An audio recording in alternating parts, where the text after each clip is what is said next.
ఇప్పుడున్న సమాజంలో మనుషులందరూ ఎలా ఉన్నారో తెలుసా? ఒక వ్యక్తికి నువ్వు 100 సార్లు సాయం చేయని, అవి ఏవి గుర్తుండవు. ఒక్కసారి, కేవలం ఒకేసారి నోరు జారి ఒక మాట అనండి, నువ్వు చేసిన 100 సాయాలు మొత్తం పోతాయి. ఆ ఒక్క మాట మాత్రమే గుర్తుంటుంది. అరే, మరి పలానా వ్యక్తి నన్ను ఆ ఒక మాట అన్నారు కదా, మరి ఇన్ని సాయాలు ఇన్నిసార్లు మనకు హెల్ప్ చేశారు, పోనీలే ఒక మాట అంటే పడితే ఏముంది అని మాత్రం ఒక్కరు అనుకోరు. ఎందుకు నన్ను ఆ మాట అన్నారు, ఎందుకు, ఏంటి అని ప్రశ్నలు వేసుకొని లోపల లోపల పగలు పంతాలు పెంచుకొని ఆ మనిషి మీద ద్వేషం అనేది పెరుగుతూనే ఉంటుంది వాళ్ళకి. ఇన్ని రోజులు నువ్వు చేసిన సహాయం మొత్తం పోగా, పైగా వాళ్ళే ఎవరైతే నువ్వు నా వాళ్ళు అనుకొని సాయం చేసావు చూడు, వాళ్ళే చివరికి నీకు శత్రువులాగా తయారవుతారు. అందుకే అబ్బా, ఈ జనరేషన్లో ఒకరికి మాత్రం అస్సలు హెల్ప్ చేయొద్దు. ఇప్పుడున్న జనరేషన్లో నీ లైఫ్ ఏంటి, నీ కోసం నువ్వు మాత్రమే బతకాలి. నీ లైఫ్లో నువ్వు ఏ పని చేసినా అది నీ కోసం మాత్రమే చేయాలి.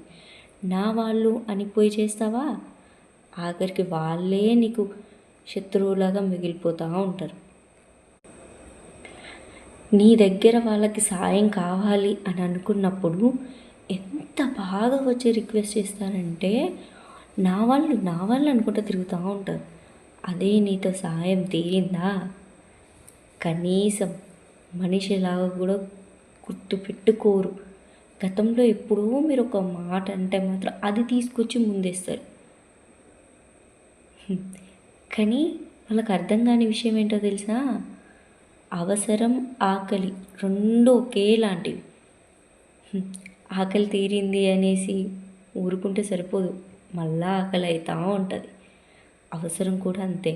ఇప్పుడు అవసరం తీరిపోయింది కదా అని అవతల వాళ్ళని మాటలతో బాధ పెట్టామనుకోండి, మళ్ళీ మనకు అవసరం వస్తుంది. అప్పుడు నీకోసం ఎవరు వస్తారు? అందుకే అవసరం తీరాక మనుషులని తీసి పారేయడం మానేసి అందరూ నా వాళ్ళే అని గుర్తుపెట్టుకోవడం మంచిది.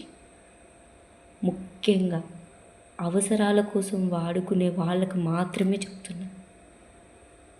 అవసరం, ఆకలి రెండూ ఒకేవి.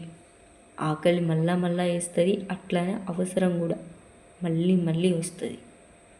గుర్తుపెట్టుకోండి.